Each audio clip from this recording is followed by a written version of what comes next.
Creemos que la escuela sigue siendo una de las instituciones más pacíficas de nuestra sociedad. En ella diariamente conviven millones de niños, jóvenes y adultos, portadores de diferencias de origen socioeconómico, creencias, pertenecientes a diversas tradiciones culturales, diferentes en su género y en los valores que organizan sus proyectos de vida. La escuela, sin embargo, promueve día a día el encuentro y enriquecimiento mutuo entre estas identidades diversas.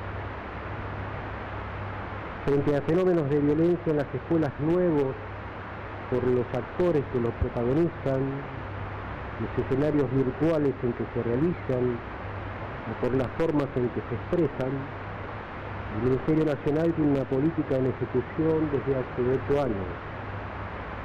Política que se halla abierta a nuevos desarrollos para sostener y acrecentar la convivencia pacífica en nuestras escuelas. Por eso el Ministro de Educación felicita a los organizadores de este Congreso y desea que se cumplan sus objetivos de sensibilización, conceptualización e instrumentación para abordar esta problemática compleja y de significados múltiples. La violencia no es un fenómeno que comienza en la escuela y terminará solo por la intervención de la escuela. Pero iniciativas como esta que estamos inaugurando acrecientan los recursos para darle un tratamiento educativo en el ámbito de nuestras instituciones. El profesor Alberto Giglioni, Ministro de Educación de la Nación, quiere saludar y felicitar de manera particular a todos y cada uno de los y las docentes aquí convocados. Con su presencia muestran el compromiso que tienen con su crecimiento profesional y con el proyecto de construir una escuela más inclusiva, más justa y más pacífica.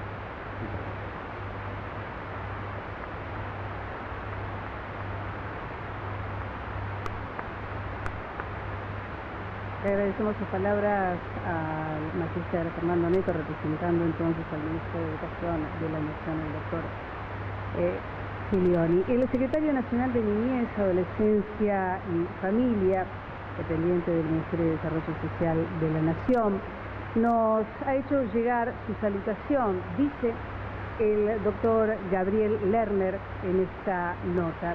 A la señora directora de la Dirección Ejecutiva de la Fundación Sociedades Complejas, Andrea Kaplan, tengo el agrado de dirigirme a usted en mi carácter de secretario nacional de Niñez, Adolescencia y Familia, a fin de desearle éxitos en los objetivos de tan importante encuentro como es el segundo Congreso Internacional sobre conflictos y violencia en las escuelas, tensiones socioculturales entre niños, jóvenes y adultos. Asimismo, aprovecho la oportunidad, dice el doctor Lerner, para agradecerle la invitación y manifestarle mi pesar por no poder asistir a tan magno evento. En otro particular, lo saludo usted muy atentamente, doctor Gabriel Lerner, secretario nacional de Niñez, Adolescencia y Familia, Ministerio de Desarrollo Social de la Nación. Queremos destacar que participan en este evento internacional profesionales de la educación, de la salud y de otras tantas disciplinas de los ámbitos públicos y también de los ámbitos privados de todas las provincias de la República Argentina, pero también de países de la región. Así que estamos recibiendo a colegas de Brasil, de Uruguay, de Bolivia, de Paraguay, de Chile, de Perú, de Venezuela, de Colombia, de El Salvador, de Portugal y de México. A todos les agradecemos enormemente su presencia y su participación. Y a continuación, la invitamos a este escenario, escucharemos las palabras de bienvenida de la directora general de este segundo Congreso Internacional sobre Conflicto y Violencia en las Escuelas, la licenciada Andrea Kaplan.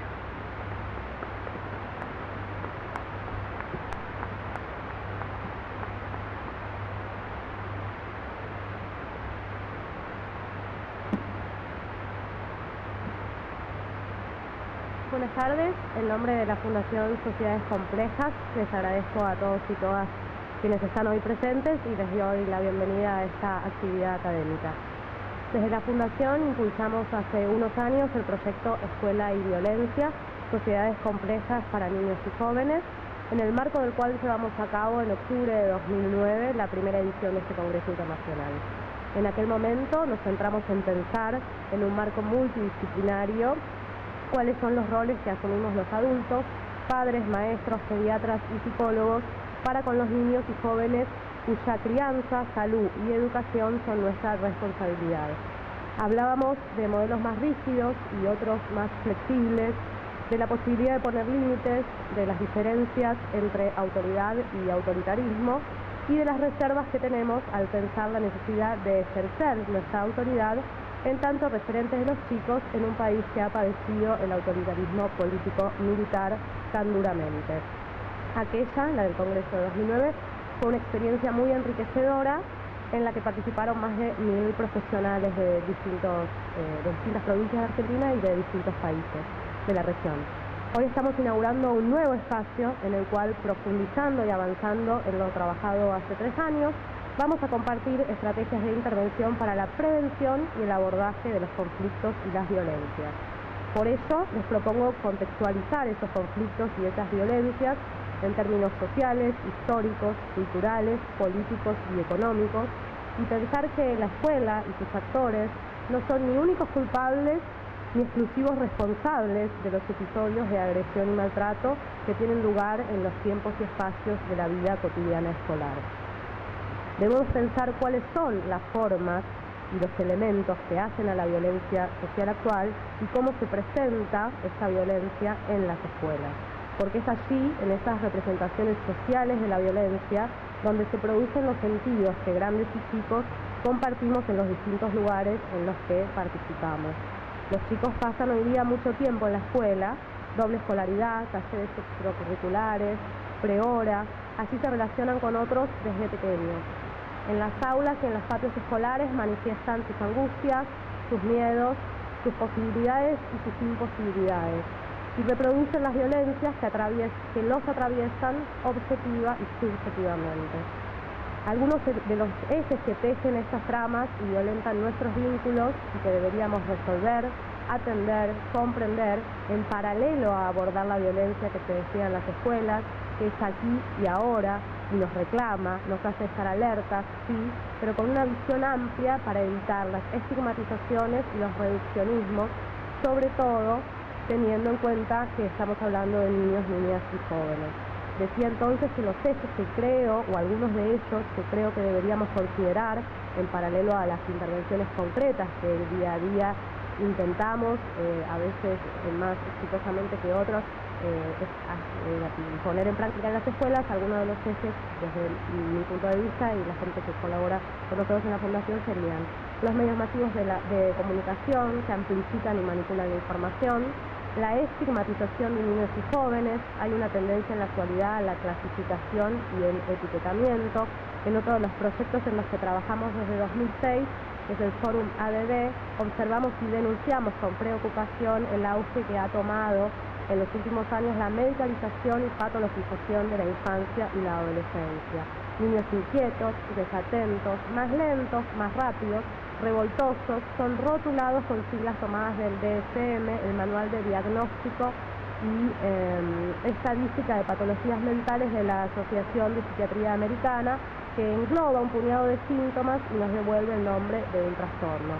Un niño hiperactivo es ADD, un niño que no aprende como se espera que lo haga es TCD, uno que nos desafía padece de todo, y así hasta componer un stock de etiquetas que uniformizan el sufrimiento. Otro de los ejes a tener en cuenta en el abordaje de los conflictos y la violencia en las escuelas tiene que ver con la criminalización de los jóvenes, tema que será abordado justamente en la mesa de apertura luego del acto inaugural, porque son pobres, porque se visten raro, porque escuchan cumbia o porque se drogan. Este tipo de afirmaciones corrientes producen terribles efectos sociales, aíslan a unos de otros, nos proponen vivir entre muros, pendientes de un otro peligroso, preconstruido, crean imaginarios sociales que implican nuestra convivencia, en el barrio, en la escuela, en el estadio de fútbol. Criminalizar la adolescencia es un acto de cobardía por parte de los adultos. Es una forma de no hacernos cargo de nuestras deficiencias, de los escenarios materiales y simbólicos en que esos jóvenes a los que estigmatizamos atraviesan un estadio de la vida tan complejo e inestable como es la adolescencia. No contamos con que los jóvenes perciben la desigualdad de oportunidades en función de sus pertenencias socioeconómicas. Desconocemos su desazón ante un mundo lleno de injusticia y avaricia, de codicia, de intransigencia. Deberíamos ser capaces de ahondar más profundamente en la falta de deseo de los jóvenes y su conexión con el exceso y con la inmediatez, porque las manifestaciones violentas son muchas veces, no todas, pero muchas veces llamados de atención. Otro de los ejes que creo hay que atender son las nuevas tecnologías. Presumimos muchas veces, como muy rápidamente, que la alta exposición de los niños y los jóvenes frente a la computadora potencia las conductas violentas. Hay videojuegos horribles, hiperviolentos, que recrean películas de guerra en donde matar se premia y se incentiva. Pero este tipo de bienes de consumo son creados y comerciados y puestos a disposición de esos consumidores, sean menores o mayores de edad, por personas adultas. Los usos y abusos de las redes sociales en particular y de Internet en general constituyen fenómenos sociales nuevos y revolucionarios en muchos sentidos y que ameritan, por su expansión a escala mundial y por los cambios en las formas de comunicarnos que están produciendo, de planes de investigación y seguimiento. Sobre todo considerando la exposición a contenidos no convenientes o inentendibles por parte de los niños en horarios en que los adultos no siempre podemos estar con ellos. Pero pensar que las nuevas tecnologías de la comunicación y la información son perjudiciales y que se debería prohibir su uso es desconocer las dinámicas culturales y de producción de sentido de nuestro siglo. Acompañar a los niños y jóvenes en sus experimentaciones es sano. Decir que no a algo como puede ser Internet, un iPad o una consola de videojuegos tiene más que ver con que los niños saben más de esos aparatos y programas que nosotros, y quizás nos asuste mostrarnos ignorantes delante de ellos. Estos son apenas algunos de los ejes en los que enmarcamos las violencias sociales que se despliegan en la vida de niños, niñas y jóvenes hoy y que iremos desarrollando en el acompañamiento de destacados profesionales durante las 2 jornadas que siguen mañana y pasado en este Congreso Internacional, apelando desde ya a vuestra participación activa, a preguntar, a intervenir, a contar sus experiencias, a tratar de aprovechar el tiempo compartido en presencia, que no suele suceder a menudo, para encontrarnos y tratar de aprender del otro y con el otro. Sin duda son muchos los aspectos que debemos tener en cuenta en relación a la conflictividad social, a los acuerdos y desacuerdos de convivencia que nos vamos dando, que conforman, performan y o transforman nuestros estilos de vida y que repercuten en mayor o menor medida en la constitución subjetiva de chicos y grandes. Para terminar, dijo alguna vez por ahí la entrañable María Elena Walsh: para la causa del pacifismo necesitamos jóvenes con conciencia de su propia capacidad de violencia, no tontitos inofensivos. Conciencia de sus actos, pensamiento crítico. Necesitamos transmitir a niños y jóvenes lo que son capaces de hacer, de imaginar, de lo mucho y muy bueno que pueden construir sin violencia, aunque nosotros, los grandes, no siempre podamos hacerlo. Gracias, bienvenidos. Y ahora invitamos al presidente de este Congreso, el licenciado Fernando Osorio, quien se dirigirá a todos nosotros. Lo recibimos en la mano.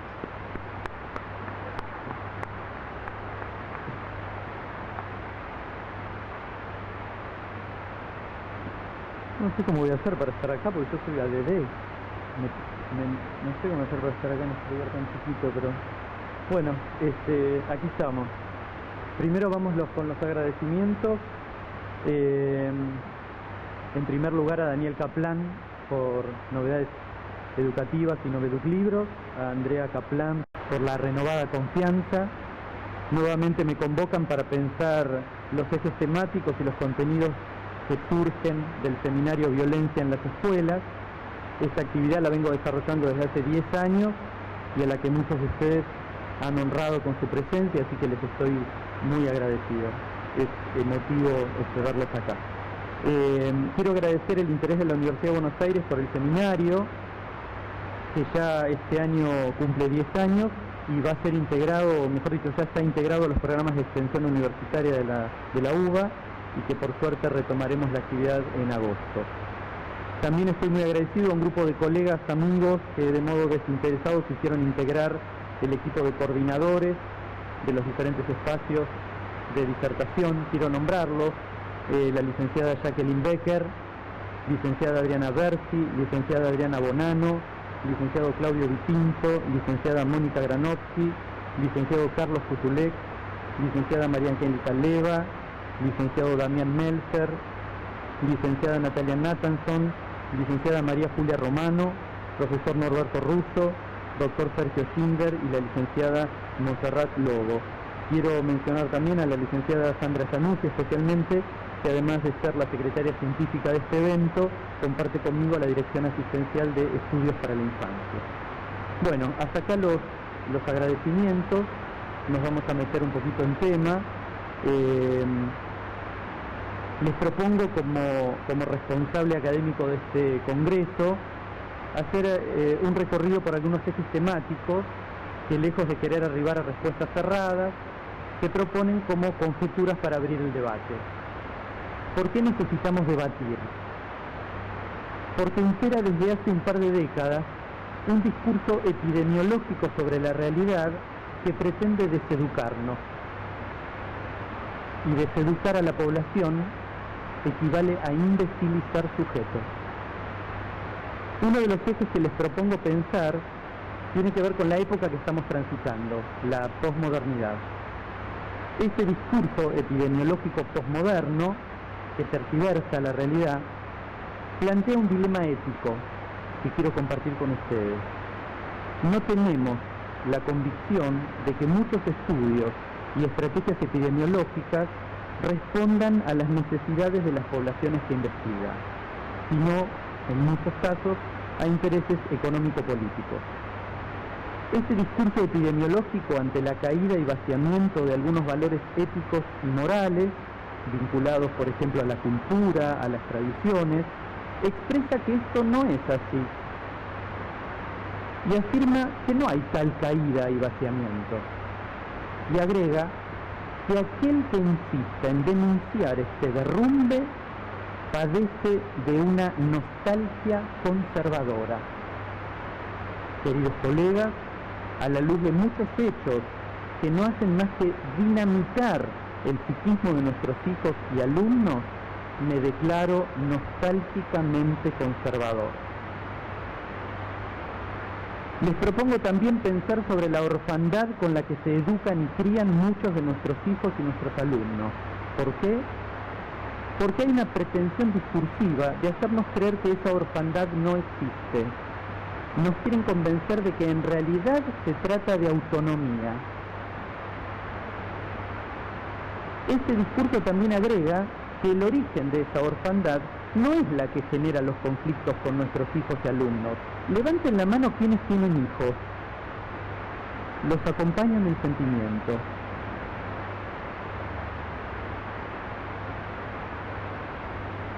Nos quieren convencer que estos conflictos son del orden de la naturaleza o la biología. Brindemos, pues entonces nosotros adultos nada tenemos que ver con eso. Por lo tanto, desde la vigilancia epidemiológica, nuestros hijos y alumnos, enterémonos de una vez por todas, son mutantes. Han nacido, pobrecitos, con un déficit de origen genético, metabólico o neurológico que no les permite desarrollar cualidades tan básicas como, por ejemplo, prestar atención, portarse como es debido, comprender la norma, superar frustraciones, pensemos en nuestros hijos, limitar sus impulsos, frenar sus conductas perturbadoras, reconocer la palabra del adulto, respetar las instituciones, tener una identidad sexual, tema controvertido si los hay, adaptarse a la sociedad y muchos y largos etcétera más. Nuestros hijos y nuestros alumnos son mutantes, pobrecitos. A lo largo de estas jornadas también les propongo detenernos sobre otro de los principales ejes del debate, el origen de la maldad. Este mismo discurso también cuestiona la idea de que la maldad sea solo una construcción social. Se ataca en esta época la postura teórica de Freud, especialmente en El porqué de la guerra, donde el maestro sostiene que el humano no es naturalmente bueno o malo, sino que lo habitan pulsiones de tensión hacia el otro semejante y que esas pulsiones deben domesticarse para hacer del humano un sujeto civilizado. La maldad del hombre, según estas posturas teóricas contemporáneas, han conseguido incorporarse a un patrón biológico filogenético. Esta no la había escuchado nunca, pero la incorporo. Es decir, el humano desplegó su maldad y aprendió que para dominar al semejante lo tiene que controlar y someter. Esta hipótesis, después lo charlaremos con el juez Zaffaroni, reciclada y nada original, digamos, plantea que ese patrón de comportamiento fue filogenéticamente aprendido, razón por la cual resulta tan infructuoso desde las intervenciones que hacen las ciencias sociales modificarlo. Entonces dejemos que las ciencias médicas lo hagan. No obstante, para no dejarnos imbecilizar, podríamos pensar que aunque la maldad haya sido un patrón de conducta filogenéticamente aprendido, no quiere decir que debamos dejar que se desarrolle como conducta en la infancia. Por lo tanto, si cierto discurso epidemiológico actual pretende imponernos que el comportamiento perturbador y la agresividad que desarrollan algunos niños y jóvenes son resultado de mutaciones genéticas, metabólicas o neurológicas, eso no quiere decir que nosotros los adultos debamos dejar que se desarrollen. Mi hijo es violento, licenciado, pero el pediatra dice que es una enfermedad genética. Ante ese planteo, que cada vez se escucha más, suelo contestarle a los padres, a quienes acompaño, como les dije a ustedes, en el sentimiento, que lamentablemente sobre los genes de nuestros hijos nosotros también tenemos alguna responsabilidad. Este discurso contemporáneo, pero posmoderno, por lo degradado y burdo, no solo se mete con el origen biológico de la conducta perturbadora, sino con otros temas que van a ser materia para charlar en esta jornada. Considero que se trata de una impostura que intenta perversamente neutralizar la función reguladora de los padres, que son los encargados de frenar la impulsividad de los hijos, quienes pretenden una satisfacción inmediata a cualquier costo. Lo que le contesto a ese discurso en su intención de considerarme un oligofrénico es que cuando esta función parental falla, se funda las perversiones o la psicosis. Y no lo digo yo como una gran verdad, ya lo dijo Freud hace 100 años y por eso muchas veces se quiere acallar la palabra del maestro. Dado que uno de los ejes de análisis propuestos tiene que ver con el origen de la maldad, será esta una buena oportunidad para preguntarnos qué quiere decir que este discurso epidemiológico postmoderno funde la perversión. El discurso perverso se plantea como una doble afirmación. Primero diría, esto es así, aunque la realidad material de los hechos muestre lo contrario. Esto es así. Y la segunda afirmación plantea, bueno, alguien debe haber hecho algo para que las cosas cambiaran y no fueran así. En el marco del discurso perverso, el sujeto sabe que la ley parental existe, pero aún así no le importa. Luego, no le importará la existencia de la ley jurídica. El discurso perverso sabe que la realidad va en una dirección, pero tampoco le importa, y quiere que pensemos que eso no es así, aunque la evidencia nos aplaste. El discurso perverso hace una manipulación que logra convencernos de sus afirmaciones al punto de dudar sobre nuestras propias convicciones. El discurso perverso, en definitiva, reniega de los acontecimientos que se producen en la infancia y que deben tener necesariamente un curso marcado por los adultos. En definitiva, el discurso perverso reniega sistemáticamente la existencia de su responsabilidad ante la transgresión. Para finalizar, los invito a debatir para desarrollar un pensamiento crítico que diluya la intención de deseducación que impera. Esto, pensar críticamente, impedirá que nos quedemos como testigos perplejos, anestesiados y enmudecidos de una cruzada normalizadora de las perversiones que nos quiere hacer creer que la violencia y los conflictos en las familias y las escuelas existen Pero che, no es para tanto. Bienvenidos y que estas jornadas sean absolutamente productivas para todos nosotros.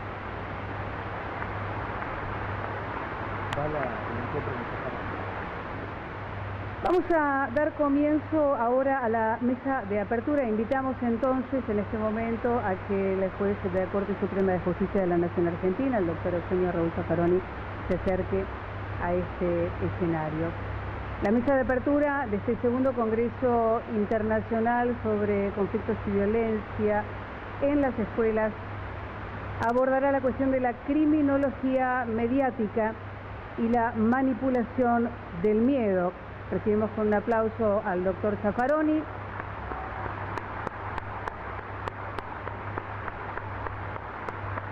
Y lo acompañará el licenciado Fernando Osorio.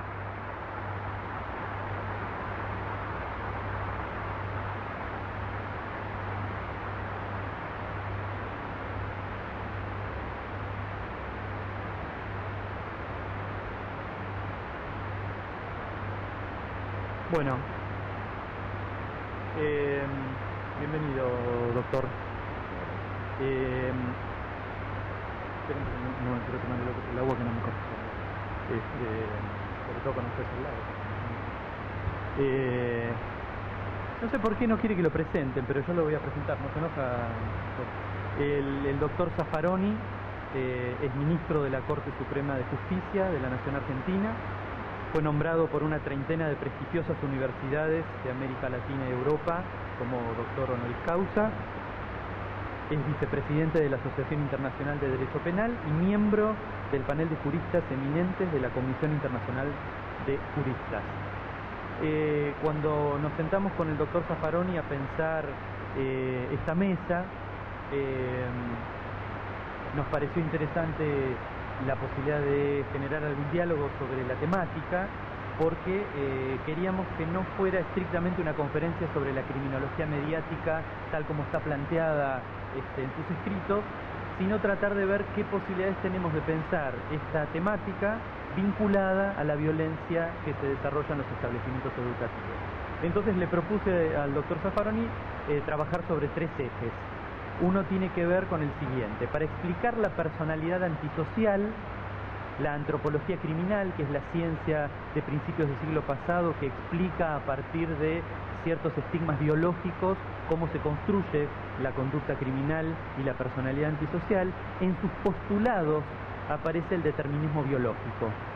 Y lo que queremos retomar como primer cuestión en este espacio es cómo la epidemiología posmoderna retoma una cierta tipología que podría emparentarse con los postulados de la antropología criminal. Con lo cual, muchachos, estamos como cuando llegamos de España. Es decir, pareciera que no pasaron 100 años, sino que volvemos a encontrarnos en una situación similar. Bueno, la dinámica va a ser así: yo voy planteando los ejes. Perfecto. Bueno, muy buenas tardes. Ante todo, muchísimas gracias. Muy honrado por esta invitación. El problema que me plantea el colega es un eje de la criminología, de toda la historia criminológica. Cada vez que la criminología ha legitimado un poder represivo y genocida, lo ha hecho a través de un reduccionismo biológico. Es decir, cualquier conducta humana es obvio que no responde a algo monocausal, pero sin embargo, en la medida en que atribuimos la conducta a una mera razón biológica, en principio estamos eximiendo de cualquier responsabilidad a la sociedad. En segundo término, los que están en la hegemonía social se quedan tranquilos y no tienen ninguna culpa de lo que está pasando. En tercer término, eso es inmodificable. En cuarto término, a la larga, esto lleva a la necesidad de eliminar al infeliz. La jerarquización biológica de seres humanos acompañó toda la historia de la represión y sobre todo de la represión genocida. Bueno, yo personalmente creo que la criminología comienza por buscar una fecha no tan lejana en el tiempo, no irnos a Grecia, etcétera, irnos a la reaparición del poder punitivo, el siglo II, el siglo XIII. Creo que los primeros criminólogos fueron los demonólogos. Los demonólogos eran dominicos, en mayoría, fueron los encargados de hacer el discurso que legitimaba la Inquisición. Los demonólogos fueron los primeros etiólogos del mal. Como etiólogos del mal, lo atribuían fundamentalmente a Satán. Satán en hebreo significa enemigo. Pero el enemigo no podía actuar solo, no sé por qué, pero no importa, sino que necesitaba asociarse con un humano. Tiene la teoría del pacto entre el humano y Satán. Pero ¿qué humano podía asociarse al enemigo? Bueno, un humano inferior biológicamente. ¿Y quién era el humano inferior biológicamente? La mujer. Biológicamente, cuidado, es muy moderno, tiene una extraordinaria modernidad el discurso de los demonólogos. La mujer era inferior por un defecto de fábrica, porque nacía de una costilla curva que habían sacado del pecho del hombre y contrastaba con la rectitud del hombre. Yo no sé dónde el hombre es recto, pero no importa. Esto era solo un ser biológicamente inferior, era aquel que podía hacer un pacto con el mundo. Pero demos un salto en los siglos. Bueno, todos sabemos en qué terminó, claro, eso, naturalmente. Genocidio europeo. Demos un salto en los siglos, vayámonos al siglo XIX, y vuelve el reduccionismo biológico. Todo el mundo, cada vez que uno habla de reduccionismo biológico, dice, no, el Lombroso. Sí, llega de Lombroso, sí, pero no es Lombroso solo. El Lombroso fue el más famoso, digamos. Cada país europeo tiene uno. Francia, la Casagne, Alemania y Austria, eran lo mismo. Las diferencias, la discusión sobre quién fue el que tuvo el discurso prioritario, es una discusión un poco de nacionalismo que hay ahí, pero en definitiva era toda Europa que hablaba de seres biológicamente superiores y seres biológicamente inferiores. ¿Y quiénes éramos los seres biológicamente inferiores? Los colonizados. Por supuesto, los colonizados. Este es el pensamiento racista que funda el neocolonialismo del siglo XIX. Pero bueno, ¿qué tiene que ver esto con la criminalidad interna, con la inferioridad biológica del criminal? Y muy claro, el criminal nato, el ambrosiano, era un sujeto que no terminaba su evolución filogenética en la ontogenia, es decir, que en el seno materno no culminaba todo el proceso filogenético y nacía sin el último golpe de horno, nacía sin el último pespunte. Entonces era una especie generis humani distinta, pero análoga al colonizado. En medio de la raza superior, por un accidente biológico, nacía un sujeto que se parecía al colonizado. No llegaba al desarrollo, al desenvolvimiento de la raza superior. Por eso, ¿qué eran las colonias? ¿Qué fue la colonia? Un gran campo de concentración, una gran cárcel. El lema que estaba sobre la puerta de Auschwitz, Arbeit macht frei, el trabajo libera, y se podría poner igual en el puerto de arribo de cualquier colonia. Colonizados trabajen, porque así aprenderán, se les desarrollará el cerebro, se les agrandará la cabeza, y después de algunos siglos o milenios llegarán a ser tan inteligentes como los propios colonizadores.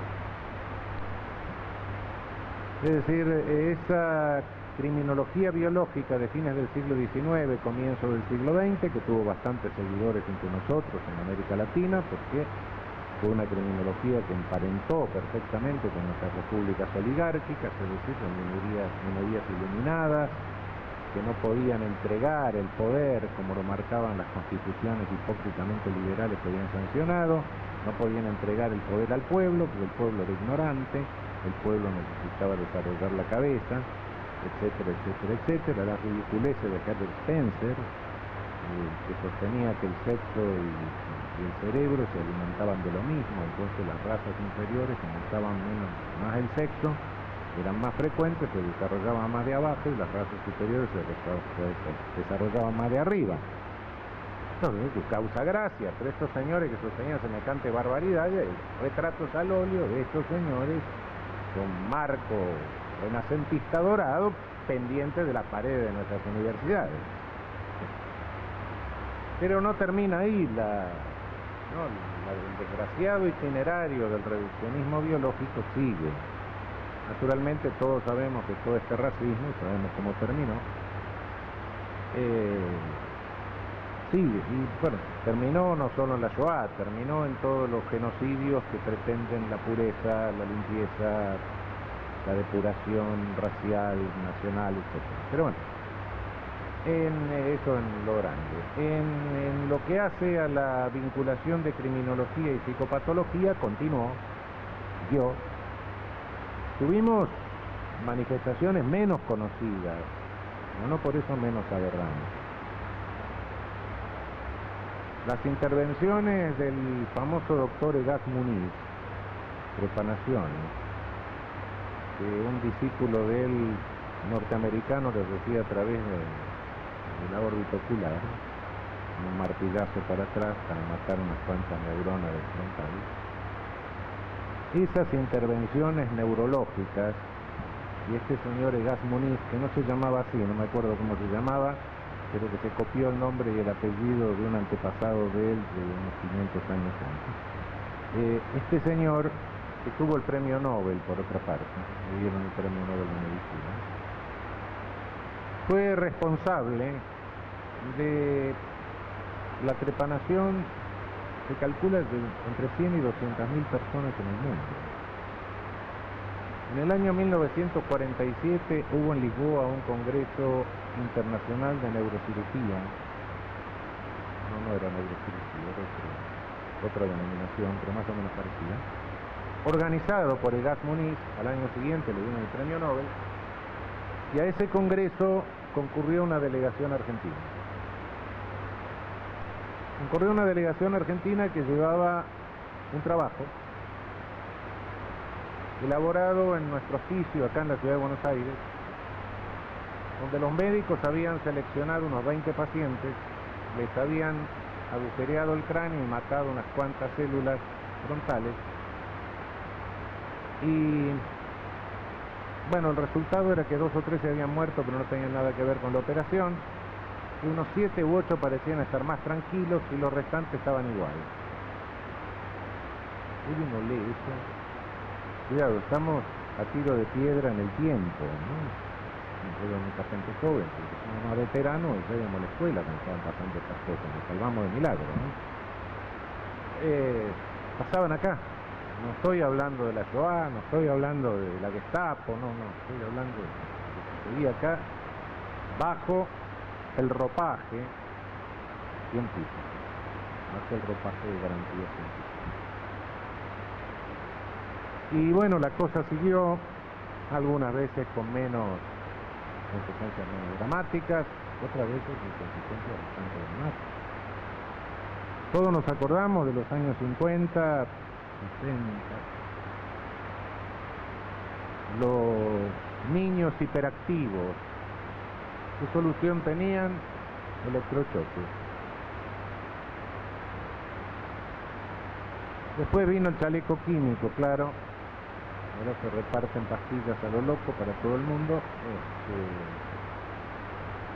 Los laboratorios se ocupan de marcar la ideología psiquiátrica,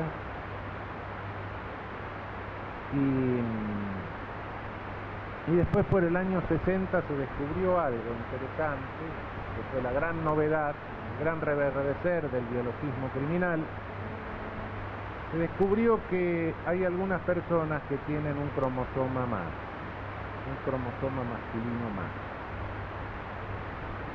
el cromosoma atípico. Oh, gran descubrimiento. Entonces encontraron que en la población carcelaria había un pequeño porcentaje más que en la población suelta de personas con el cromosoma atípico. Cuando a la larga se profundizó un poco esto, lo que se encontró era que las personas que tienen el cromosoma atípico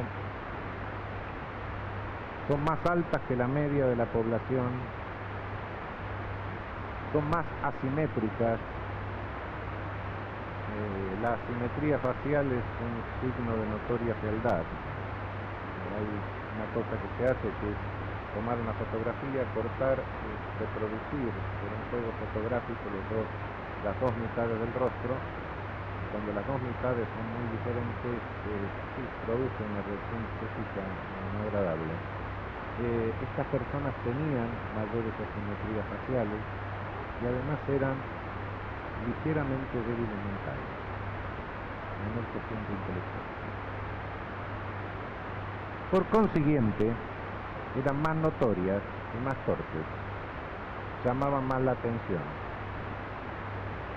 Cuando ustedes leen el libro del Lombroso, Uomo Delincuente, el libro viene acompañado de un atlas. En ese atlas Lombroso colecciona la mejor y más enorme y detallada colección de caras feas que se le puede haber ocurrido a alguien. Son las que él encontraba en la cárcel y estaban. Lombroso ha sido un investigador meticuloso, solo que bueno, a la hora de interpretar lo que investigaba y lo que colectaba ya es otra cosa, pero como meticuloso investigador empírico, ¿qué nos ha legado en definitiva? Él creyó que esas características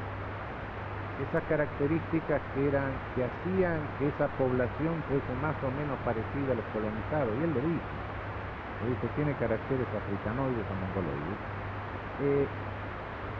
Él creyó que esas características eran causa del delito, y no, esas características eran causa de la criminalización. Nadie que tuviera alguna de esas caras podía caminar tranquilo en una noche por una ciudad europea en la época de Lombroso sin que lo metan preso. La fealdad y la maldad, por regla general, van juntas, salvo alguna belleza un poco diabólica, ¿no? Sí, como se inventaba Oscar Wilde, pero de lo contrario no, maldad y fealdad van juntas. Lo que en definitiva nos legó Lombroso fue la descripción más detallada que se haya hecho en toda la historia del estereotipo criminal de Sicilia. No nos olvidemos que la selección criminalizante, si sacamos unos cuantos psicópatas, etcétera, el resto es una selección que se hace por estereotipo. El estereotipo es la aportación de rostro. En definitiva, la aportación de rostro es causa de la criminalización, no del delito. ¿Por qué? Porque el servicio de seguridad hace lo que es más fácil. Y lo que es más fácil es salir a la calle y agarrar a un sujeto que va vestido como ladrón, habla como ladrón, tiene cara de ladrón, se corta el pelo como ladrón, camina como ladrón y roba. El torpe que va por la calle con un uniforme. Efectivamente, el cromosoma atípico de los años 60 era una determinante, un componente. Los resultados que daba eran componentes del estereotipo. Personas que llamaban más la atención. Por supuesto, cuando se hicieron verificaciones, ya no sobre el total de la población, sino sobre la misma clase social, y se observó esto, nos dimos cuenta de que el cromosoma atípico, como factor monocausal no tenía absolutamente ningún sentido. Pero bueno, esto renace y ahora vienen las neurociencias y ahora he tenido ocasión hace un par de años de estar en un debate donde un científico respetable me dijo que veía el pensamiento. ¿Cómo ves el pensamiento? Sí, veo el pensamiento. No, lo que verás son algunos circuitos eléctricos que se producen en el cerebro al momento de pensar. Sí, y eso es el pensamiento, ¿no? Disculpame, yo no pienso con el cerebro solo. No me voy a ir al alma, no, me quedo acá en la tierra, pero por lo menos sé que estoy pensando con todo mi cuerpo. Porque si no tuviera hígado y corazón, no podría pensar. Y por otra parte, no creo que Einstein haya redondeado su teoría de la relatividad teniendo un cólico renal o una diarrea. De modo que por lo menos pensamos por todo el cuerpo. Entonces lo que está viendo no es el pensamiento, son circuitos eléctricos, efectos eléctricos que se producen en el cerebro. Claro, no, pero bueno, determinadas conductas van acompañadas de determinados fenómenos, sí, claro, no me cabe la menor duda. Y en este momento podemos discutir, podemos cambiar opiniones, pero si fuésemos un montón de energúmenos, en vez de cambiar opiniones, agarrásemos la silla, nos damos sillazos, etcétera, viene la policía, en el momento de salir, toman una muestra de sangre, vamos a tener una gran cantidad de elementos subidos y sobre todo la adrenalina, ¿no?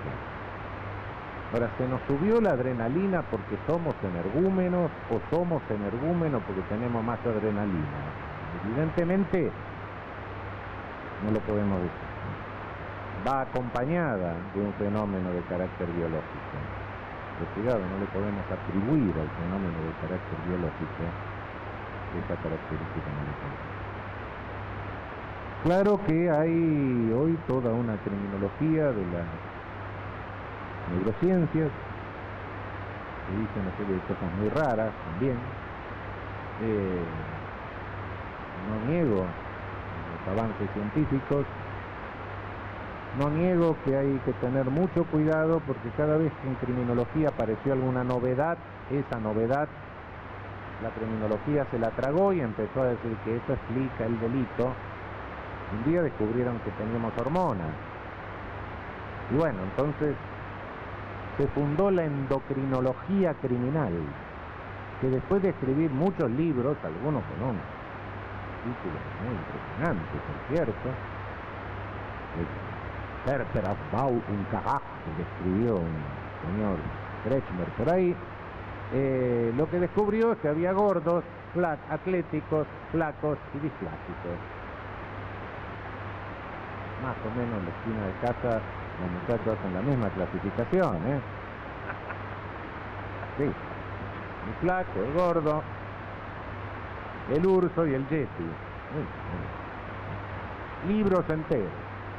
Y entonces, aparte de que eso se usó para hacer racismo, se dijo, claro, el flaco, que es esquizotímico, puede ser ladrón, el atlético puede ser el homicida y el gordo puede ser el estafador. Claro, evidentemente que un gordo arrebatador no voy a encontrar en mi vida, pero bueno,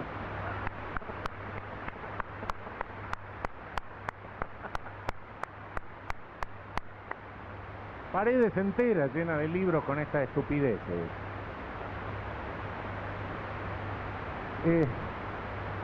Y cuidado, yo que tengo algunos años, son las que me empezaron a explicar cuando empecé a estudiar criminología, ¿no? Y no por gente insensata, no por fascistas horripilantes, no, era la ciencia, era el saber.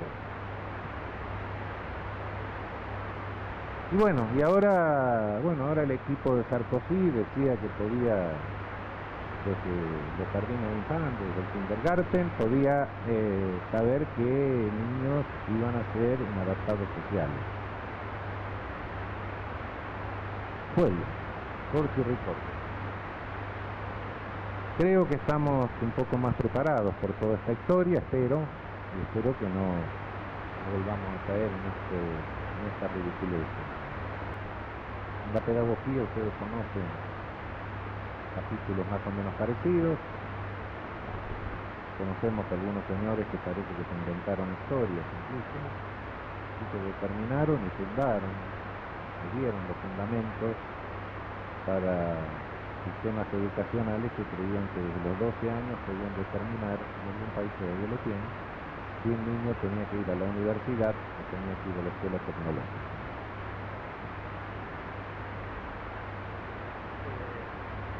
Vinculado a esto de pensar la cuestión de la construcción del estereotipo criminal, es que aparece, digamos, asociado a las escuelas la cuestión del estereotipo criminal, y en donde empiezan a desarrollarse teorías acerca de cómo se construyen determinadas conductas, y entonces lo que volvemos a encontrar se vincula con el primer tema, que tiene que ver con una epidemiología cruel que pretende estigmatizar clasificando conductas y diciendo que si un alumno de la escuela desarrolla determinadas características, y son mínimas, porque ni siquiera tienen que ser clasificaciones exhaustivas, con 10 ítems, que un chico tenga 8, más o menos estamos dentro de la norma. Entonces ese estereotipo criminal empieza a difundirse por los medios masivos de comunicación, y con esto nos vamos metiendo un poquito más en la cuestión de la criminología mediática, que lo dejo para el próximo punto. Bueno, hay dos aspectos en esto. Uno es, yo hablé de estereotipo. ¿Qué es el estereotipo? El estereotipo, así como lo explico, y creo que de todas las teorías sociológicas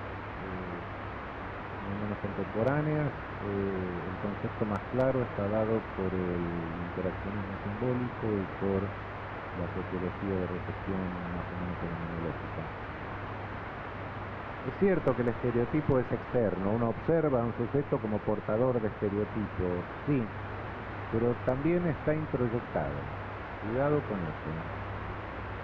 El estereotipo no es algo solamente externo, lo externo se introyecta. Y no solo estamos hablando del estereotipo del criminal o de estereotipos negativos, también hay estereotipos positivos. El interaccionismo explicaba en alguna medida la sociedad como un ejercicio de dramaturgia, por así decirlo. Y si ustedes observan lo que estamos haciendo acá, no hicieron eso.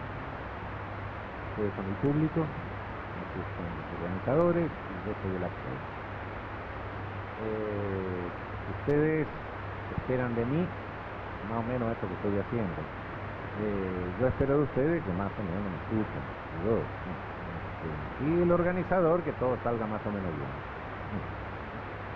Bien, acá el organizador está al lado, pero normalmente está atrás de la bambalina. Si cada uno de nosotros se sale del rol, de la demanda de rol que el otro le está formulando, de la exigencia de rol, el resto se enoja. Es decir, si entre ustedes hubiese un grupo de borrachos que se pone a cantar, etcétera, el que me enojo soy yo, ¿no? Si yo me paro en este momento y empiezo a cantar un tango, los que se enojan y me gritan payaso, etcétera, son ustedes. En cualquiera de los dos casos el organizador me pide disculpas a mí, dice, no, yo seleccioné, pero se metí un grupo que se había quedado en la esquina, les llamó de más, o les dice a ustedes, no, cuando lo invitamos sabíamos que era medio loco, pero no tanto, parece que se rayó del todo. Estas demandas de rol que se van produciendo, se van introyectando, se van internalizando. En alguna medida somos, cada uno de nosotros, como los otros nos ven, porque según nos ven los otros, nos van formulando exigencias de rol. Es decir, y cuando alguien no responde al rol, también nos enojamos. todos los días voy a tomar el subte, veo a un señor vestido de pintor de paredes. Algún día comento, sí, se nos da el tiempo. Y un día le digo, señor, necesitaría, si me podría hacer un presupuesto para pintar la casa. El tipo me dice, no, yo no soy pintor, yo soy el profesor titular de filosofía presocrática de la facultad. ¿Qué este estúpido este aparato? ¿Por qué se viste así? ¿Por qué? Porque en la comunicación respondemos a esas exigencias de rol. Y cuando se quiebran, eso se llaman disrupciones. Nos quedamos sin libreto, no sabemos cómo seguir, no sabemos cómo sigue el libreto. Y eso nos provoca una reacción de tipo agresivo. Y los roles pueden ser positivos o pueden ser negativos, puede ser el rol de profesores, de médicos, puede ser el rol de criminal. Y también se introyecta. Esa introyección comienza, es decir, esa introyección y esa selectividad no la produce un día el sistema penal, se viene preparando. Muchas veces sí se preparan las cosas, no hay la menor duda. ¿Sí? El mal alumno, el desordenado, el que llevar a la dirección, que molesta en la fila, el tontito, el acoso escolar, consentido, la discriminación que entra por debajo de todo esto, los prejuicios discriminatorios que manifiesta o tácitamente expresa con eso, la exclusión, una escuela excluyente, el que no rinde se lo echa. Todo esto va preparando la introyección del estereotipo. Es lo mismo que sucede en el grupo patológico, en una familia patológica, ¿no? Normalmente la familia patológica se descarga sobre un sujeto que considera el más débil de todo el grupo. Vos sos el malito, vos sos el degeneradito, vos sos opródigo, desgraciado. Un día el nene, bueno, mata a la mamá con el árbol de Navidad. Asumió el rol. Claro, presión, se reventó. Claro. Estoy exagerando, pero más o menos. Ustedes saben qué pasa. Bueno, en la sociedad sucede lo mismo. Entonces, el estereotipo se va preparando desde entonces. A eso se suma algo que es creación y ya pasaríamos al ámbito de la criminología mediática. El estereotipo del delincuente siempre es joven. No hay un estereotipo de delincuente viejo. A los viejos se los controla de otra manera.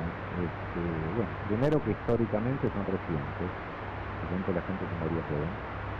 Y ahora, bueno, el problema que plantea el viejo es que sale del mercado laboral y es una carga para el mercado laboral.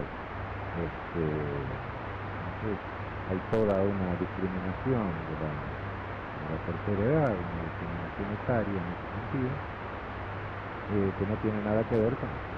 Y eso no se lo ve como delincuente. El delincuente siempre ha sido joven, adolescente, claro,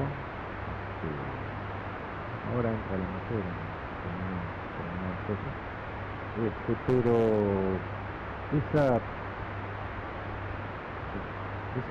esa imagen de la criminalidad a través del joven, pobre y feo, sucio,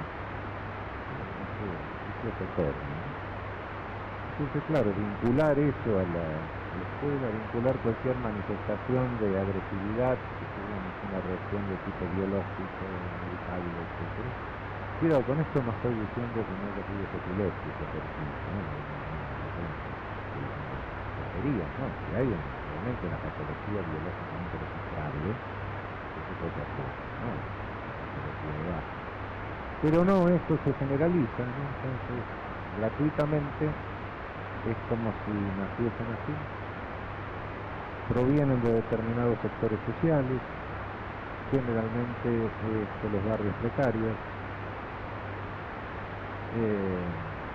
Nunca la sociedad ni la escuela misma es generadora de reacciones violentas. Las reacciones violentas se producen porque se recogen. Y por suerte, por fortuna no tenemos una sociedad tan loca como la sociedad norteamericana, ¿no? Donde al nenito desde chico, en vez de jugar con el cosecito, se le enseña a jugar con el arma, ¿no?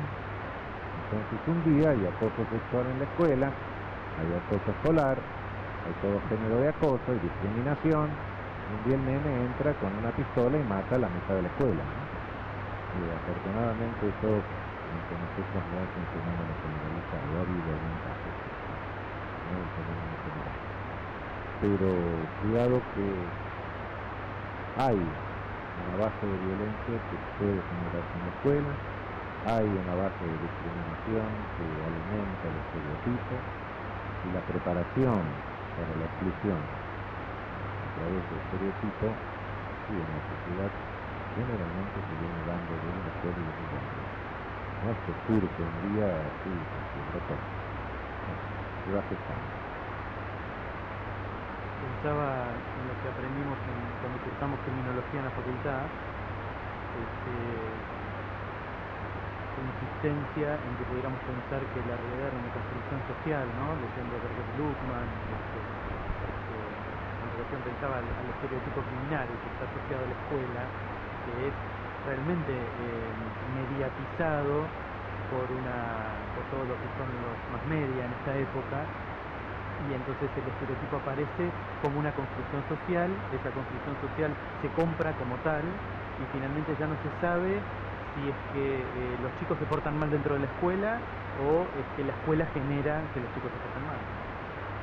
La revolución tecnológica que da lugar a esta globalización es fundamentalmente una revolución de carácter comunicacional. Es decir, en nuestro curso de vida pensamos cómo se desarrollaron, a qué velocidad vertiginosa se incrementó la comunicación, vamos a dar cuenta de que sí, estamos viviendo una revolución tecnológica,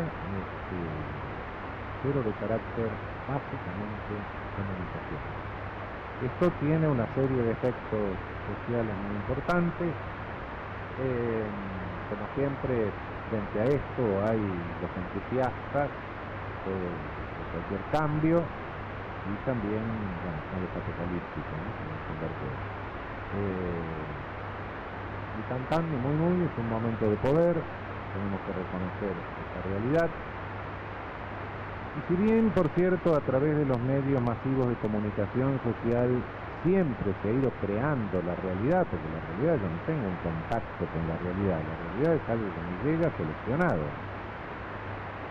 Yo no estoy en Siria para ver lo que pasa, pero a través de la caja idiotizante me cortan un filme y le corta el sujeto que filma. Cuando quiere empieza a filmar y cuando quiere corta. Y yo lo que veo es un pedazo de realidad, una imagen sobre un pedazo de realidad, pero no estoy en la realidad porque no percibo el contexto, no sé lo que pasa antes, lo que pasa después, me cortaron un pedazo de película y veo ese pedazo de película. Por supuesto, esto me da la sensación de que estoy viendo la realidad, porque estoy viendo una imagen. Sí, estoy viendo la imagen que me refleja un pedazo de película arbitrariamente cortado. Con una interpretación que viene detrás de eso. Voy creyendo, sobre todo a través de esta comunicación por imágenes, voy creyendo que estoy seguro de que estoy en contacto con la realidad. Y además todo el mundo va creyendo eso, lo van creyendo otros, nos encontramos en la panadería, nos encontramos en la carnicería, que tal, como está un fulano, que yo vio lo que pasó, exacto, y coincidimos lo mismo, con lo cual nos vamos reafirmando sobre la verdad acerca de esa realidad. Y de esa manera vamos construyendo cosas que vamos dando por descontado. Esas cosas que vamos dando por descontado son las que todo el mundo sabe. ¿Qué vamos a discutir? Que la droga produce crimen. Sí, claro, la droga sí, el alcohol no.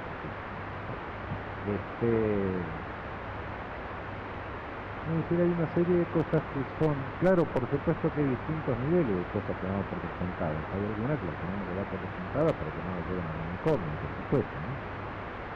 Si yo pido un café con leche con media luna, si con la media luna empieza a limpiarme la oreja, y con el café con leche revisarme los zapatos, me llevan al manicomio. Hay cosas que las tengo que dar por descontadas. No pararme adelante del colectivo, sino sacar la mano para que pare, por supuesto, ¿no? Pero eso se da por descontada. Pero hay distintos niveles y se llega a dar por descontados fenómenos sociales. Y lo más terrible es que esto se viste de ciencia. Hay algunas técnicas para vestir de ciencia esto en Estados Unidos. Se les paga a una serie de señores que escriben libros estúpidos, que son estafadores. Acá no. Acá hay una serie de cosas que son muy interesantes. Ustedes ven, por ejemplo, una mesa redonda seria, una mesa redonda seria sobre violencia, por ejemplo, donde habla un comisario, un tipo serio, médico forense, habla con la autopsia bien, fiscal, que conoce lo que pasa en el patio, etc. Bueno, cada uno de ellos maneja bien su materia, habla con solvencia de lo suyo, pero después le preguntan, ¿usted no cree que la disolución de la familia? Y el tipo, con la misma autoridad, cree que está obligado a decir las cosas que se dan por supuestas y que no están verificadas de ningún modo, ¿no?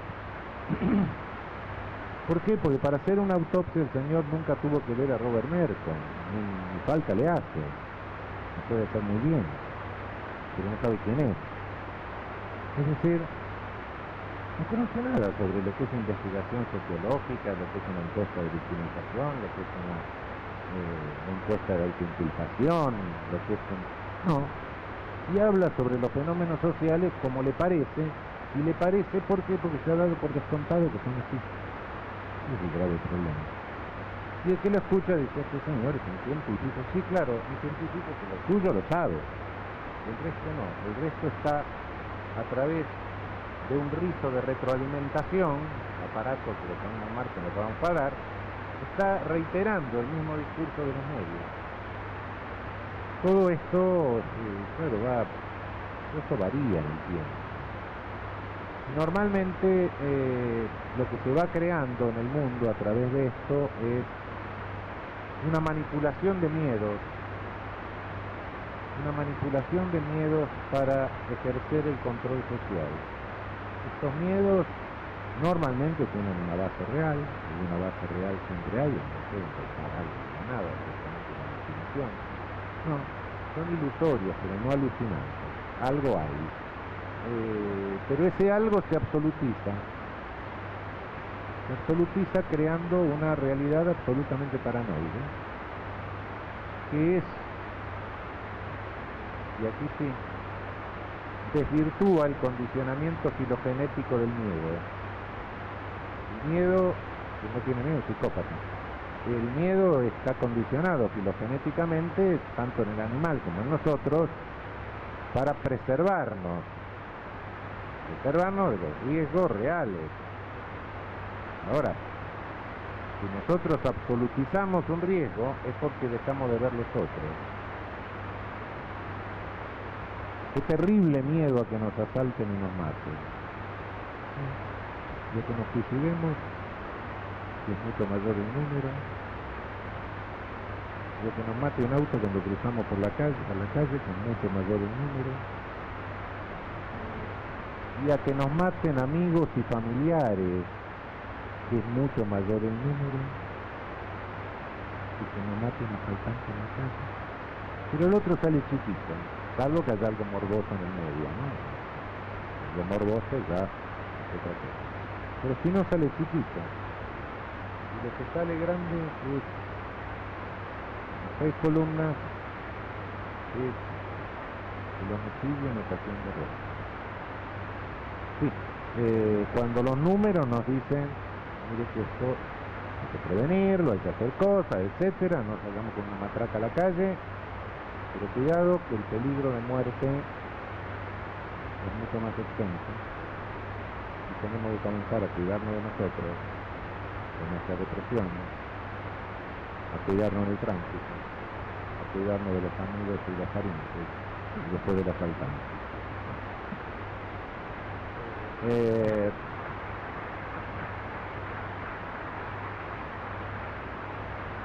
Tenemos un último punto.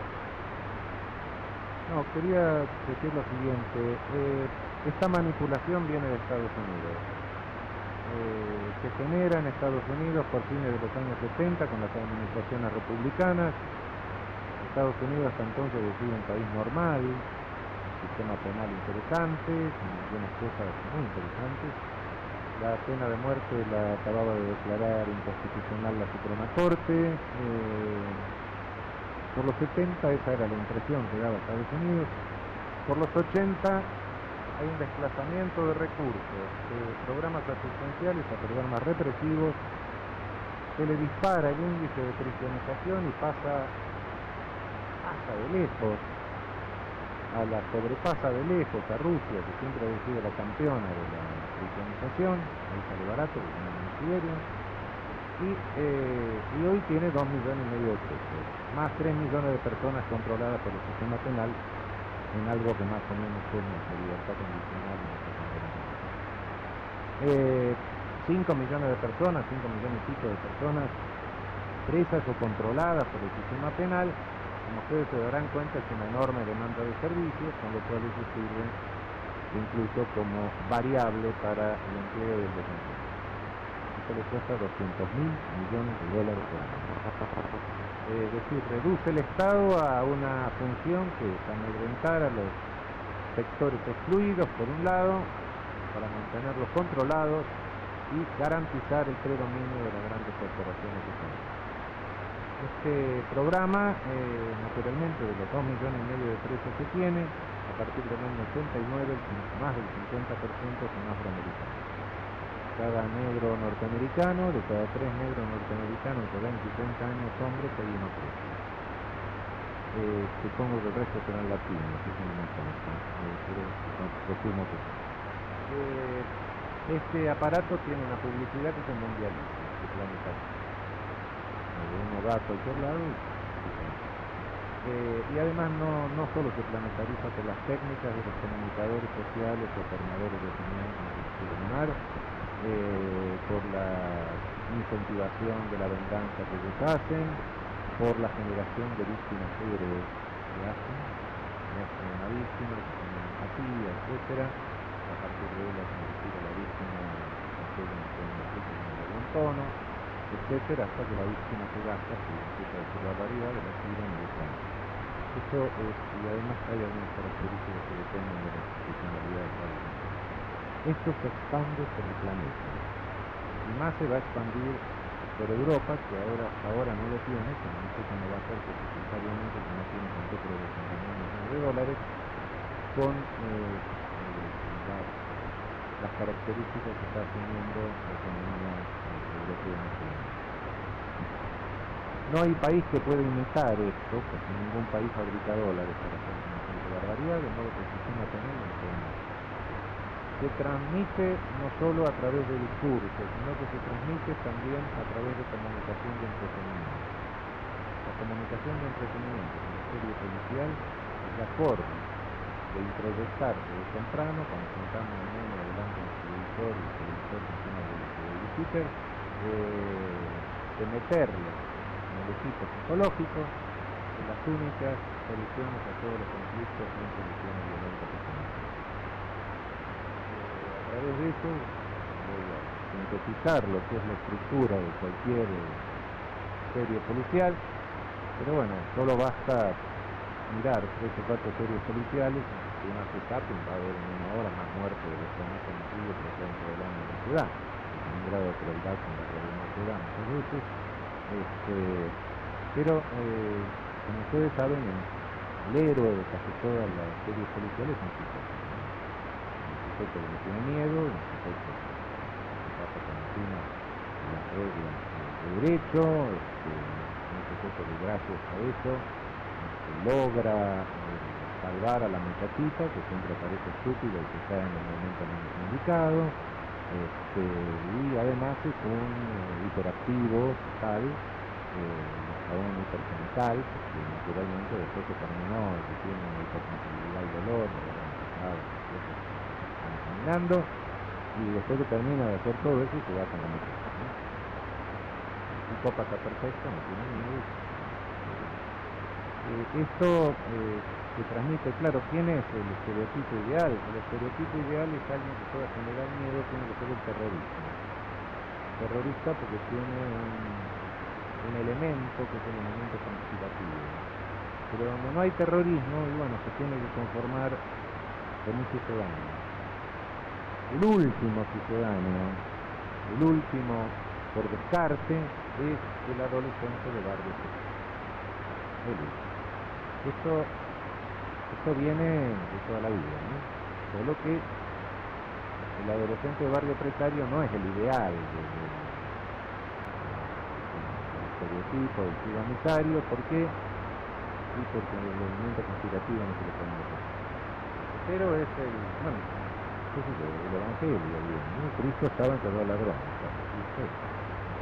el pueblo grande, pero si no hubiera estado Cristo, los dos ladrones quedaban libres. Solo que no prendían a las cantitas, los dos ladrones.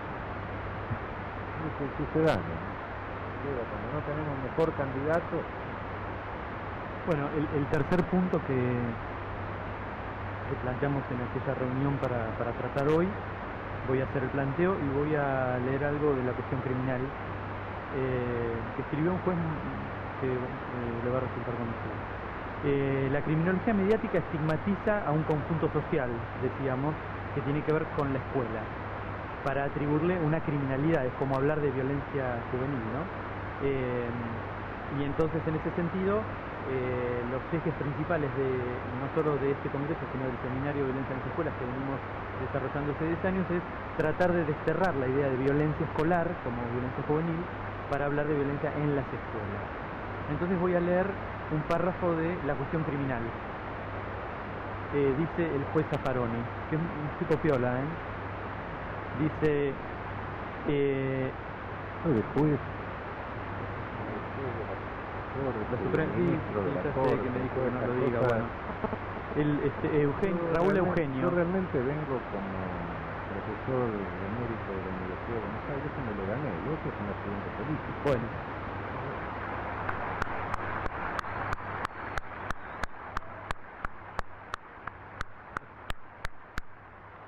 Bueno, dice el profesor emérito. ¿Está bien así? Bueno, nuestros años de desgravar teóricos, ¿no? Por ahí está mi mujer también, que estuvimos desgravando teóricos tantos años. Bueno, profesor. Emérito da idea de que uno ya está grande, más para el lado del arpa que del violín, ¿no? Bueno, de hecho cuento una intimidad, cuando nos volvimos a encontrar, lo primero que me dijo es, yo me hago así como, ¿te acordás de mí, no? Y estamos más viejos y gordos, dice. Yo no. Yo tampoco. Bueno, tantos años desgrabando teóricos en la facultad. Bueno, dice el profesor. Imaginemos que un niño rompe a patadas un vidrio en la escuela. Esto lo dice. La dirección puede llamar al padre del pequeño energúmeno para que pague el vidrio. Puede enviarlo al psicólogo para ver qué le pasa al chico. También puede sentarse a conversar con el pibe para averiguar si algo le hace mal o lo irrita. En cambio, si el director decide que la rotura del vidrio afecta su autoridad y aplica el modelo punitivo expulsando al niño, ninguno de los otros puede aplicarse. Y termina la cita diciendo: es claro que el director, al expulsar al niño, refuerza su autoridad vertical sobre la comunidad escolar. Es decir, que el modo punitivo no es un modelo de solución de conflictos, sino de decisión vertical de poder. Por eso, justamente, es que aparece en las sociedades cuando éstas se verticalizan jerárquicamente.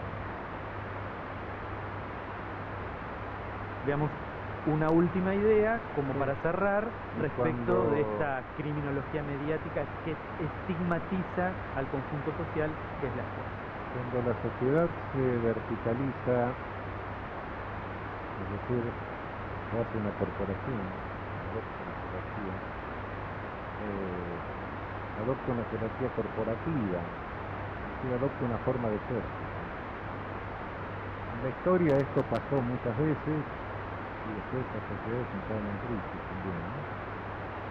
En Roma, el Imperio Romano verticalizó, jerarquizó la sociedad romana muy fuertemente, y después que esta sociedad está así, se asume la forma ejército, ¿qué hace? Y lo que hace un ejército, que no tiene otra cosa que hacer, coloniza al que tiene al lado. Y así Roma colonizó casi toda Europa, claro. Pero esta forma es tan rígida, esta jerarquización, esta estratificación jerarquizante es tan rígida, que cuando se modifica el ambiente, las condiciones externas se modifican, esa sociedad carece de la suficiente flexibilidad como para adaptarse a las nuevas condiciones externas. Y entonces ahí se produce ese decaimiento. Y eso pasó con Roma, claro. Entonces vinieron los germanos que no tenían poder punitivo, tenían un poder punitivo muy limitado. Lo único que hacían era colgar a los traidores, tribu, grupo, ¿no? Sí. Traductores son tránsugas sin condunta, no está mal dentro de todo, ¿no? Era lo único que hacían. El resto lo arreglaban. Un germano y un garrotazo en la cabeza a otro germano, se iba y se escondía en la iglesia para el asilo, para evitar el impulso vindicativo, que lo lincharan. Y entonces, bueno, se juntaban los dos hermanos viejos, jefes de clan, y decían, no, tengo un hermano menos, ¿qué hago? Es una unidad económica, también un clan, o nos arreglamos, o nos vamos a la guerra y no nos conviene a ninguno de los dos, que nos juntemos todos. Entonces, bueno, se arreglaba, una cosa reparada. Esta sociedad así horizontal llega un momento en que, de nuevo, aparece alguien que dice la víctima soy yo, y entonces el príncipe, el señor, el monarca, desde entonces hasta hoy empieza a verticalizarse de nuevo, siglo XIII, siglo XIV, y se verticaliza. Sobre todo España, que demanda la famosa reconquista, que no sé si fue reconquista, pero bueno, avanzó sobre los islámicos del sur, a garrotazos los hizo cristianos como pudo, echó a los judíos y forma de ejército. ¿Y qué hizo? Nos colonizó a nosotros. Es decir, la función, cuidado, el ejercicio del poder punitivo, la función verticalizadora del poder punitivo, no resuelve el conflicto, pero no lo resuelve ¿por qué? Porque una de las dos partes del conflicto, por definición, se queda fuera, es la víctima. La víctima del conflicto, el dañado, el lesionado por el conflicto, está fuera del escenario penal. Y cuando se lo quiere meter adentro del escenario penal, tímidamente se trata de meterlo, porque bueno, qué sé yo, ya es demasiado arbitrario dejarlo totalmente afuera, se lo mete a medio. No puede meter, el día que se lo meta en serio adentro del escenario penal, este deja de ser penal y pasa a ser alguno de los otros modelos, entre puede haber otros, pasa a ser algún otro modelo de solución del conflicto. Por supuesto, con esto no quiero decir que en nuestra sociedad todos los conflictos que se criminalizan puedan resolverse por alguno de los otros modelos. En algunos conflictos es muy difícil que nuestra cultura acepte la solución a través de otros modelos. Pero si vemos las cifras que condena, los delitos por los que más se condena son delitos contra la propiedad y delitos contra la propiedad sin violencia seria contra la persona. Y es cierto, uno, bueno, si llego y encuentro que me rompieron el cristal del auto y están sacando algo, me van a ahorcarlo, van a matarlo. 10 días después no sé, no preferiría una solución tipo reparadora. Es decir, No creo que se pueda hacer desaparecer el poder punitivo, este poder punitivo verticalizante, pero sí creo que hay un uso de este poder punitivo que en definitiva no busca resolver los conflictos, sino busca ejercer este poder vertical, ejercer este poder de control. No nos olvidemos que el poder punitivo, y con esto termino, no se ejerce. Lo más importante políticamente del poder punitivo no es lo que se ejerce sobre los prisioneros. Si van a una cárcel, ¿qué van a encontrar? ¿Y cuántos prisioneros tendremos en el país? No sé exactamente, 60.000 más o menos, somos 44 millones. No sé qué número chico, 70.000, por ahí de por otra parte, ¿quiénes son? Aparte de un porcentaje de un 15 a 20% de medios psicópatas, borderline, etcétera, el resto ¿qué son? Son ladrones o vendedores de tóxico prohibido que lo hacen de la manera más estúpida, primitiva, concebible. Son ladrones brutos, realmente. Cuando uno lee un expediente, a lo largo de seguir leyendo expediente, y si usted es idiota no se da cuenta. Sí, es elemental, es grosero, ópera tosca. Eso es lo que permite su criminalización, claro. Esto es un poco más sofisticada y se hace muy difícil, por supuesto. Y la criminalización selecciona de esa manera, no porque a nadie se le haya ocurrido la lucha de clases, no, selecciona de esa manera porque siempre se hace lo más fácil. Y lo más fácil es lo que se hace con los universitarios, ¿sabes? Pero entonces, ¿qué poder político es ese de criminalizar a un segmento social carenciado, bruto, que responde a estereotipos? Poder. No es poder. El poder del poder punitivo no reside ahí. El poder del poder punitivo, y esto lo vio con una claridad meridiana Foucault, el poder del poder punitivo reside en controlarnos a los que estamos sueltos. Los presos son casi el pretexto para controlarnos a nosotros y cada día estamos más felices de que nos revisen en la aduana, que nos saquen los zapatos, que nos hagan pasar por los rayos X, que nos metan el aparato por todos lados, tener más policía y tener más vigilancia y tener más cámaras que nos filmen a cada momento y tener el síndrome de Hollywood, sí, claro, de Disneylandia, cada día más vigilados. Y hoy la vigilancia tiene recursos tecnológicos, y esto también lo resultó la globalización, de la revolución comunicacional, que no los tenía antes. El Estado, cualquier Estado democrático, actual, constitucional, etcétera, tiene mucha más información acerca de nosotros de lo que podemos tener cada uno de nosotros mismos. Si a mí me preguntan cuántos metros cúbicos de gas gasto por menos, el auto con botón lo sabe. Y por supuesto que tiene mucha más información acerca de nosotros que la que en su tiempo podía tener la Gestapo o podía tener la KGB, ¿sí? Porque no disponían de los recursos tecnológicos que existen hoy. Entonces el poder punitivo declama que busca una cosa, pero no. La verdadera razón de su existencia es su modo de ejercicio del poder controlador. Eso sí tiene dimensión política. Controlarnos a nosotros, y claro que tiene dimensión política. Controlar a los que estamos sueltos, eso es el negativo, el de prisionización. Y mientras nos controla va configurando la sociedad. A nosotros, en los que estamos sueltos. No sé si puedo estar tomando cerveza en una esquina, no sé si puedo besar a una mujer, una jirafa, no sé si me ocurra. No lo sé, porque es un ámbito de discreción en la vigilancia, en la prohibición, ¿no? Esto es configurador. Lo otro lo veo lejos. Que se ponga la pena de muerte, ¿qué es eso? La pena de muerte, la que se es una barbaridad muy grande, la veo por televisión. En lugar lo otro lo veo cotidianamente. La vigilancia, la autoridad policial inmediata, eso es lo cotidiano, eso es lo constante, eso es lo permanente. Eso es lo que va configurando nuestra conducta. Y esa es la dimensión política del poder político. Muchísimas gracias.